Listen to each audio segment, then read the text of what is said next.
We are in Jeju City still. It's our last full day here. Cheers. Thank you. Left me hanging. We walked into this cafe this morning and Sarah and I have had like a little back and forth about opening a vegan cafe one day.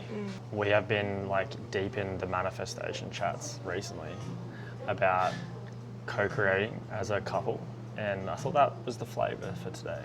Yeah, that works.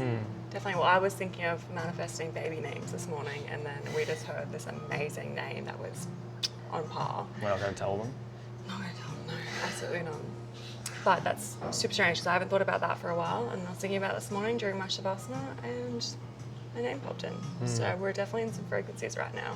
I feel like it happens like that. You get into a role, like you're in this frequency, and then these little things happen, and if you listen to it, it just keeps going. Yeah, I think manifesting too is what we were talking about yesterday, was you just expect it. I think that's where doubt can kill like your manifestation. If you have any sort of doubt, you just get what you want. So if you have a doubt, you get the doubt. If the doubt's like, oh, I'm not going to manifest my dreams, and then you have any sort of doubt, and that's what comes in. So having that absolute knowing, I think, is so important. For sure. I remember someone explaining that to me once about saying that you wanted something in life. Imagine it's like a catalogue, and you order from the catalogue. You wouldn't question if that thing is going to arrive in the mail or if it's going to show up, because you just have knowing that it will. It's good.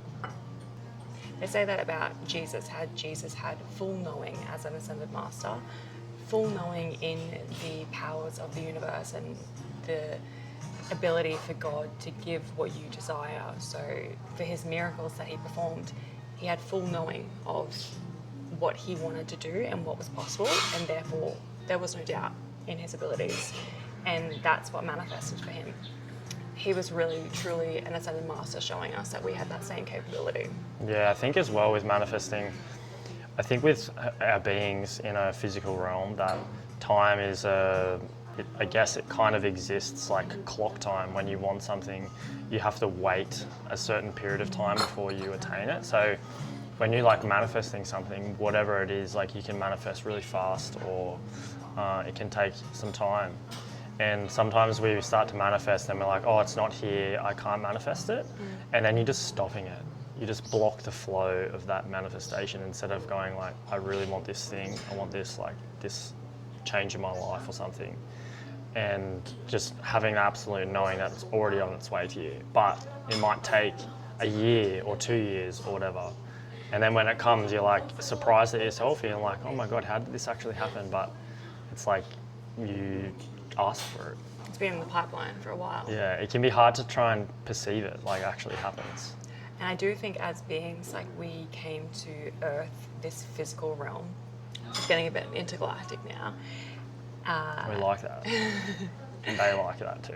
We came to experience this physical life, but as a soul in other dimensions, it's not physical reality. We came to Earth to experience physical reality, and with physical reality comes time, so you can actually experience. Because if we didn't have time, like linear time that we experience, then the physical reality wouldn't really matter. So I think we need to appreciate when things do take a bit of time, or if they come faster, like we just appreciate that that exists, because that's what we asked for. Yeah, and just being okay with where you're at in your life. Because I think if you are trying to force something to happen, like with a negative energy, so like if you're impatient, or I really want this thing to change now, and you're trying to force it, you're actually blocking that flow. Because I think true manifestation is like faith. You have faith that it will come, and love that it will come, and Knowing. Just, yeah, total knowing and faith in that. Faith is like this pure belief that there is a divine like source vaster than like all of this that we live in, that is here to actually serve us and support us. And that's when you manifest with that complete faith that there's that divine energy just magnetizing towards you, like exactly the things that you want. Because we are co-creators. We are here to completely experience this reality, and that is one of the blessings of being a human being. Yeah. To have realization as well that you created your life and all the things around you, and all the circumstances, experiences, and events, once you take full acceptance of that you created that and that was your doing, that this is happening to you, if you take full acceptance of that, that's when you can take acceptance to change it. If you just think that life is happening to you and things are like something's out to get you, or you didn't want this and now it's here. If you think another power did that to you, then how can you take responsibility to actually change that? Once you take responsibility that you caused this, then you can cause the changing to shift it into what you do want. But that's really tricky to actually take that into consideration, that some of the negative experiences or the unwanted experiences that you have had are actually because of your own thoughts and because of your own feelings, or any illnesses and negative experiences are our own doing.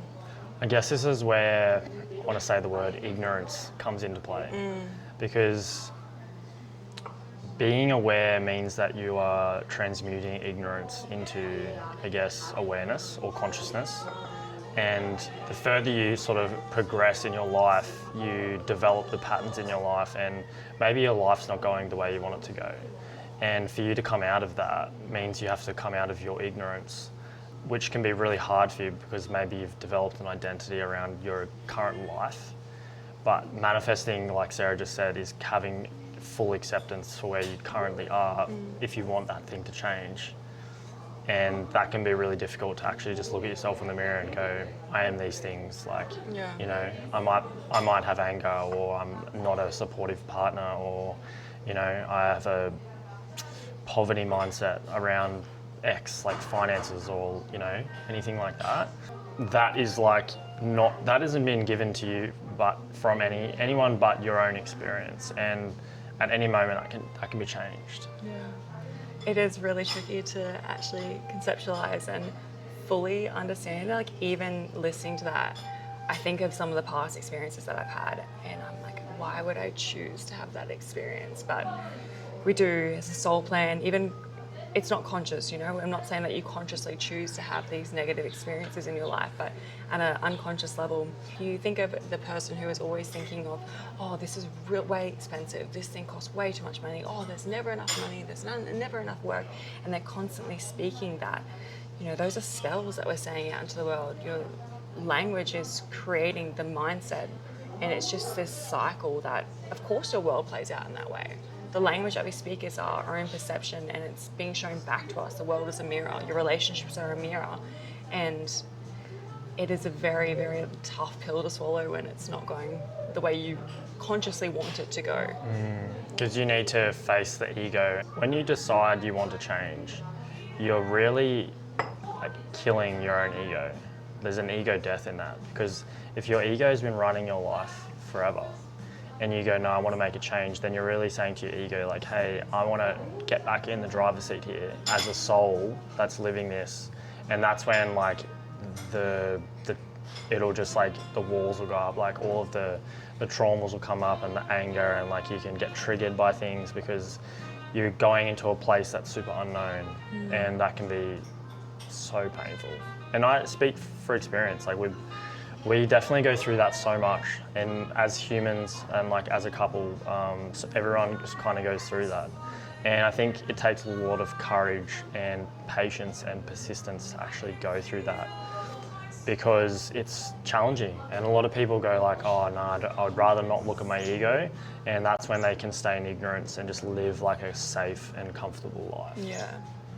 For every level is another devil, they say. Yeah, that's right. Yeah. So every time that we step into a new place of knowing and belief and understanding, and how powerful we are as human beings and how much we do manifest and create our own experience, the more that we become conscious of that, the more that you become conscious of the unwanted things in your life.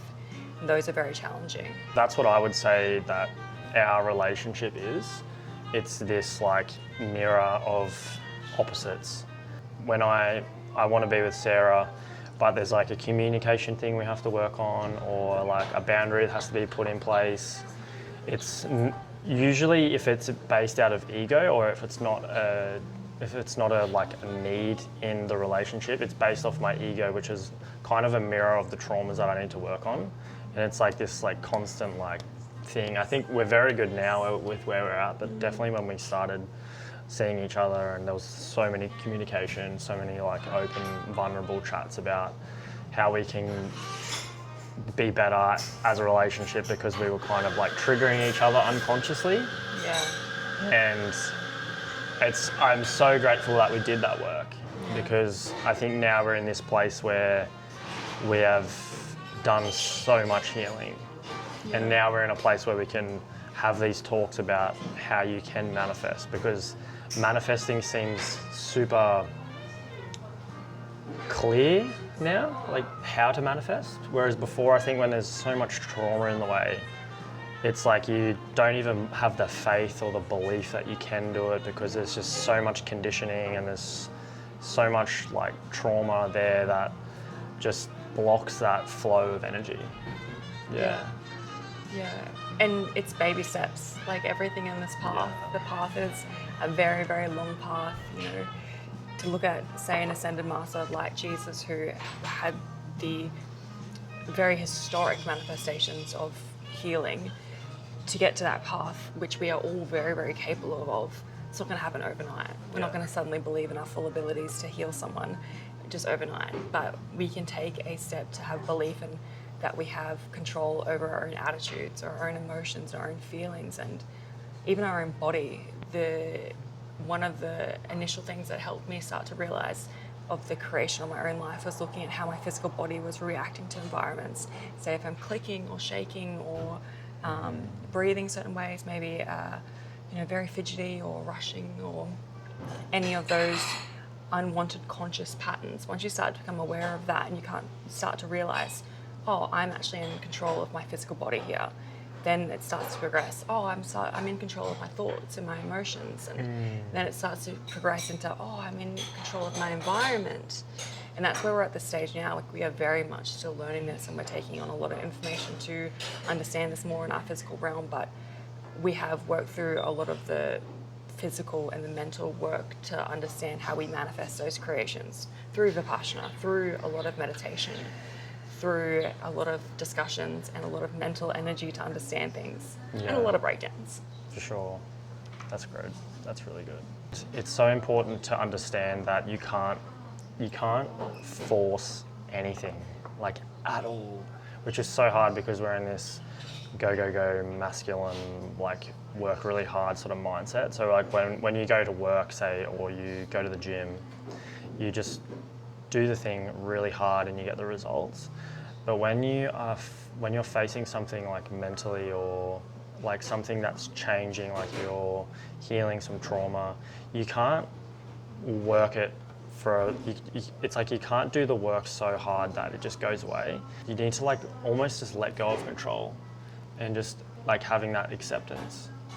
I kind of lost where I was going there. I think what you're trying to say is you're stepping more into feminine energy, allowing and surrender. Yeah. Because you're surrendering to the flow. If you have full faith and full knowing that the universe has your back, that you can create what you want to create, and you have faith and belief in that, you're not micromanaging, you're not trying to control the path. You say you're taking a drive from A to B, it's not, if you know you're going from A to B and that's where you're going to go, if you go down this road, you're not constantly looking at the road and checking that everything's going to make sure you get there. You just have full knowing that you're on your way. Is that what you're trying to say? Yeah, that is, basically. That's pretty much it. I guess it's like masculine, feminine. Like if you're masculine, you're trying to like work through the healing so you can manifest. But yeah, I guess manifesting is very feminine. But when you are manifesting, I think you are thinking of something like so repetitively, and that's what we've read from a lot of books that we can link in the comments about. When you want something, you figure out the thing you want most in your life, and then don't stop thinking about it and don't think about anything else. And by thinking of it, that's where you'll literally just have those actions come in intuitively. You'll just know what those first actions are to get there, which is, I guess, the masculine. The more clear that becomes, the easier it is to follow. But if you don't listen to the little subtle steps or intuitions that pop in, you're just stepping away from that path. You're not actually listening to that intuition, which I'm still very much learning, to actually listen to that guidance. Yeah. I guess that's why it can be great to have be in a relationship or have a support group where you can use the strengths of other people to help you. Good example is our relationship. I have the vision of where we're going, but without your action, it won't come into fruition. I think a powerful co-creation. Definitely. Yeah. But we would love to hear how you are in your manifestation journey, like what stage that you're at, if you are learning this for the first time, if you've heard about it maybe, or maybe you're deep in the manifestation world.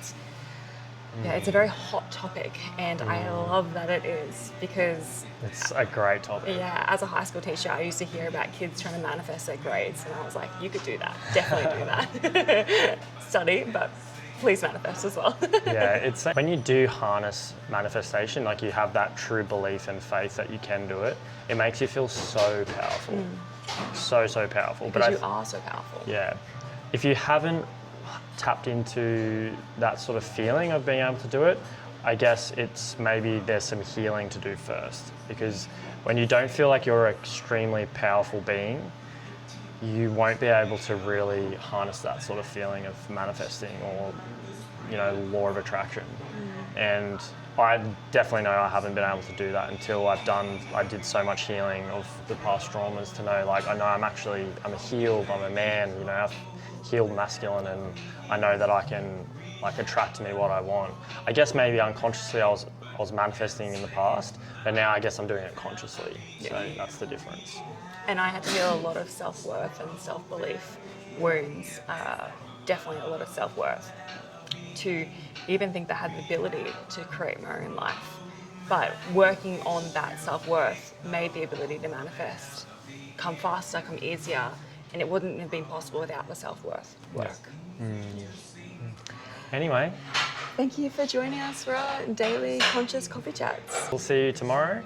We do this every single day. We have a coffee, we chat about conscious, deep things of the world. We don't have a theme, it's just going to be what we are tomorrow. And yeah, we'll see you then. Please subscribe to our channel and have a great day. Bye. See ya.